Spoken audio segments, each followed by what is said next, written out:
Ens trobem a les runes del que a principis del segle XXI es coneixia amb el nom de Bétolo, avui Badalona. Els hem portat fins aquí perquè coneixin la cadira protagonista del que avui anomenem la Setmana Tragicòmica. Tot va començar quan alguns càrrecs polítics de l'època se'ls va obligar a treure's la barretina davant de les sospites prou fonamentades que estaven tocats de l'ala. És quan es descobria el que ja tothom sospitava, que no tenien cap. La caiguda de la classe política fou fulminant i els pocs càrrecs que van sobreviure se'ls va obligar a complir penes duríssimes.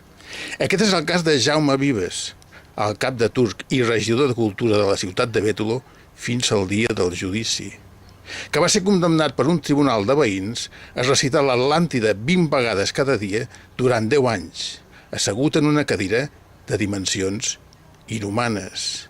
Aquesta és la cadira de la infàmia.